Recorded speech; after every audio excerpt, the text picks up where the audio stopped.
Students, आज हम बात करेंगे applications of the binomial theorem के ऊपर। मतलब अगर फर्स्ट करेंगे एक सीरीज को, अगर हम देखें कोई इस तरह की सीरीज है कि इसमें 1, ठीक है, इसमें ऐड हो रहा है 1/2, ठीक है, फिर इसमें ऐड हो रहा है 1/2 स्क्वायर, फिर इससे नेक्स्ट टर्म में ऐड हो रहा है 1/2 क्यूब, ठीक है, फिर इससे नेक्स्ट टर्म में ऐड हो रहा है 1/2 पावर 4 और प्लस ऑन।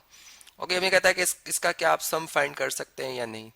और एक क्वेश्चन हमें ये इस तरह से बता दिया जाता है कि 1+2, ठीक है, फिर 2 स्क्वायर ऐड हो रहा है, फिर 2 क्यूब ऐड हो रहा है, फिर 2 पावर 4 ऐड हो रही है और पूछा जाता है कि इसका सम क्या आएगा। ठीक है, अब देखिए अगर हम अप्रोक्सीमेशन में जाएं, हमें नहीं पता इसकी लास्ट टर्म क्या है, इसकी लास्ट टर्म क्या है, ठीक है, क्योंकि ये चलते जा रहे हैं इसी तरीके से। लेकिन हमें पता है कि जो 1 में हम ऐड करें ये नंबर, ये 1 से लेस है, ठीक है, और ये उसका स्क्वायर है, ये उससे लेस हो जाएगा। मतलब देखें अगर कैलकुलेटर से मैं आपको समझाऊं कि 1/2 होता है 0.5, ठीक है, अब इसका स्क्वायर कर लें तो 0.25, मतलब और छोटी वैल्यू होगी। और अगर इसी तरीके से अगर हम चले 0.5 था, अगर इसकी पावर 3 ले लेते तो 0.125 हो जाएगी। और अगर अगर फर्ज करें हम 0.5 की पावर जो है, चले यहाँ से 6 ले लें या 9 ले लें, देखें बहुत छोटा नंबर आता जाएगा। इसका मतलब कि जो लास्ट नंबर होगा वो इतना स्मॉलर होगा कि उसको हम नेग्लेक्ट कर सकते हैं। उससे पिछले जितने भी नंबर्स हैं इनको नेग्लेक्ट किया जाता है और पहले 3-4 टर्म्स को ऐड करके हम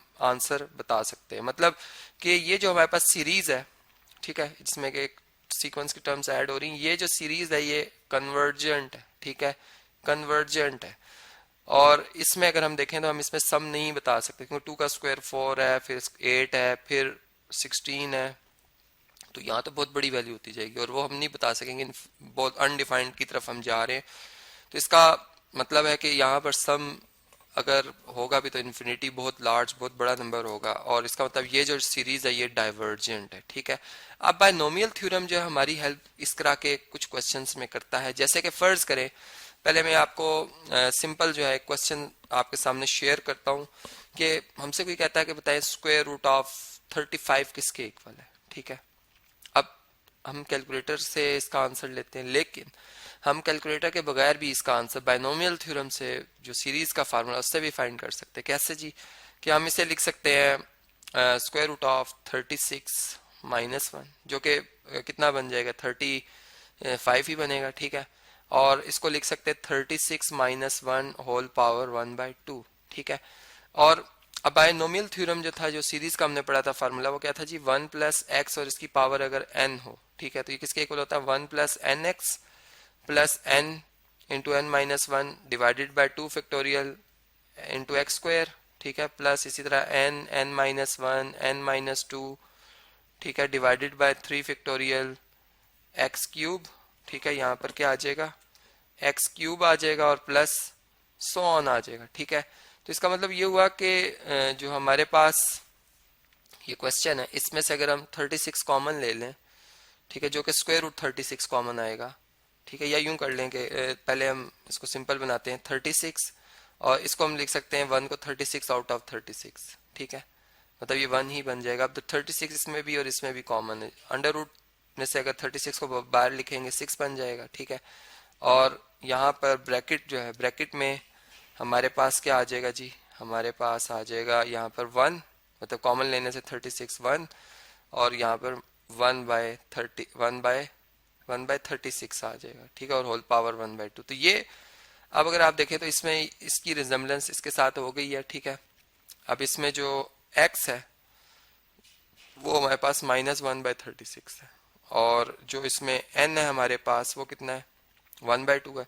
तो ये जो फार्मूला हमारे पास, जैसे मैंने इससे पिछले लेक्चर में बताया था कि जब हमारे पास एक सीरीज आ रही होती है जिसकी इनफाइनाइट टर्म्स हैं, तो उसमें फिर हम बायनोमियल सीरीज वाला फार्मूला यूज करते हैं। और इसका रीजन ये होता है कि इसमें जो n पावर है हमारी वो इंटीजर्स से बिलोंग कर रही होती है, नेगेटिव इंटीजर्स होते हैं या फिर वो फ्रैक्शंस होते हैं, ठीक है।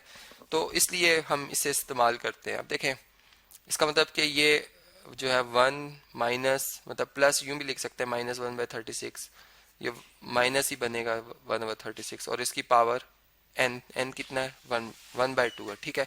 और हमने 6 कॉमन लिया था, वो हमारे क्वेश्चन का एक पार्ट है, वो हम लास्ट में 6 से मल्टीप्लाई कर देंगे, जो भी हमारे पास एक्सपेंशन बनेगी उसके बाहर हम 6 लिख देंगे। ठीक है, अभी मैं सिंपल इस फार्मूला के हवाले से बात कर रहा हूँ।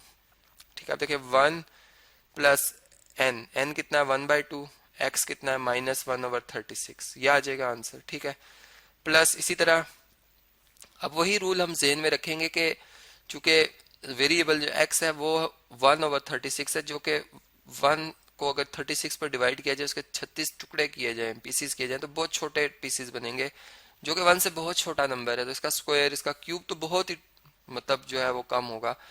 तो अगर हम स्क्वायर तक भी इसको लिख लें या क्यूब तक भी लिखें तो बहुत इनफ है, मतलब अप्रोक्सीमेशन में हम ये आंसर दे देंगे और इसकी बाकी टर्म्स हम नहीं लिखेंगे। ठीक है जी, यहाँ पर n की जगह 1/2, ठीक है, यहाँ पे 1/2 -1 डिवाइडेड बाय 2 फैक्टोरियल, जो कि 2 के इक्वल होता है, और 1/36 नेगेटिव साइन के साथ इसका स्क्वायर। ठीक है, ये हमारे पास आ गया। और इसी तरीके से यहाँ पर फिर आ जाएगा 1/2 1/2 -1 1/2 -2, ठीक है जी, और -1/36 इसका आ जाएगा क्यूब। ठीक है, डिवाइडेड बाय 3 फैक्टोरियल, जो कि 6 के इक्वल होता है। ठीक है, ये आ जाएगा। और मैंने अप्रोक्सीमेट लिख दिया, इसलिए अब हमारा जो भी आंसर आएगा वो अप्रोक्सीमेट में ही आएगा। ठीक है, अब यहाँ इक्वालिटी, चूंकि इससे आगे जो मैं बात कर रहा हूँ वो इस प्रीवियस के इक्वल है, लेकिन अगर इसको इससे रिलेट किया जाए तो ये इसके इक्वलेंट है। ठीक है, अप्रोक्सीमेट में ये रिजल्ट। तो यहाँ से अगर आप देखें तो फर्स्ट टू टर्म्स को अगर मल्टीप्लाई करें तो ये 1/72 बनता है। ठीक है, इसी तरीके से इनको अगर देखा जाए, हाफ में से हाफ माइनस करें, नेगेटिव हाफ आएगा, नेगेटिव हाफ इससे मल्टीप्लाई होगा, मतलब एक तो नेगेटिव और पॉजिटिव मल्टीप्लाई होकर नेगेटिव साइन आएगा, 1/2, इसका आंसर भी 1/2। ठीक है, ये ऑलरेडी 1/2, एक ये लिखा हुआ है 1/2। ठीक है, इसको हम ऐसे लिख सकते हैं, मतलब ये डिनोमिनेटर्स तो आपस में मल्टीप्लाई होंगे। और 1/36 का जो स्क्वायर होता है वो होता है 1/1296, ये होता है 1296। ठीक है, ये आ जाएगा हमारे पास आंसर। फिर इसी तरीके से देखें -1/2 और यहाँ से -3/2, दो दफा माइनस का साइन आया तो पॉजिटिव साइन आएगा एक तो। और अब हम क्या लिखेंगे जी इसे, अब हम लिख लेंगे यहाँ पर, बल्कि ये क्यूब है तो इसकी वजह से फिर माइनस हो जाएगा। ठीक है, प्लस आया था लेकिन ये माइनस ने उसको फिर माइनस का बना दिया, तो 1/2। ठीक है, 1/2 यहाँ से भी माइनस में मतलब आया था, ये आया था माइनस का 3/2, जो कि फिर मल्टीप्लाई हो गया, और यहाँ पर नेगेटिव का था वो साइन में ऑलरेडी यहाँ लगा सकूँ। 36 का क्यूब अगर लिया जाए तो ये 46656 आता है, और ये जो 6 डिवाइड कर है ये 1/6 अपनी जगह पर है ऐसे। ठीक है जी, ये आ गया आंसर। अब 1 में से हमने सब्ट्रैक्ट करना है 1 डिवाइडेड बाई 72, तो ये बनता है 0.013888। ठीक है जी, फिर इसी तरीके से इन सारी कैलकुलेशन को अगर हम सॉल्व कर लें, जो कि आपने खुद करना, मैं सिर्फ आपको यहाँ पर सिंपल एक कॉन्सेप्ट बताना चाह रहा हूँ। ये 4 टाइम्स 0 आता है 9654। ठीक है, ये इसका आंसर आता है। फिर इसी तरीके से इन सारों को, ऊपर वालों को आपस में मल्टीप्लाई, नीचे वालों को आपस में मल्टीप्लाई करके डिवाइड करें तो ये आंसर आता है जी हमारे पास।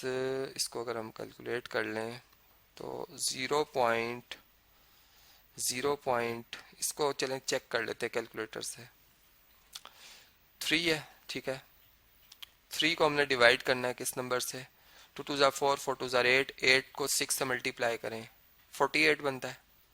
ठीक है, ये आ गया। और फिर इस आंसर को हमने डिवाइड करना है इससे 66656 से, तो ये बनता है 0.4 टाइम्स 0, बल्कि 5 टाइम्स 0, और फिर 1 3।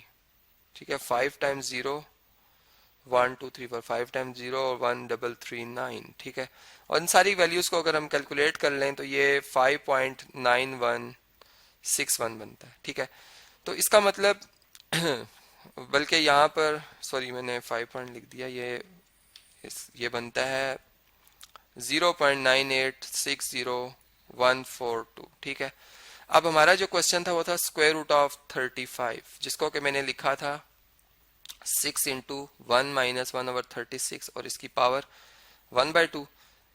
अब इसका अप्रोक्सीमेट आंसर आया हमारे पास, 6 अपनी जगह पर है, ये 0.9860842 ठीक है, तो ये अगर आप मल्टीप्लाई करें तो स्क्वायर रूट ऑफ 35 का जो अप्रॉक्सीमेट आंसर है ये बनता है 5.9161।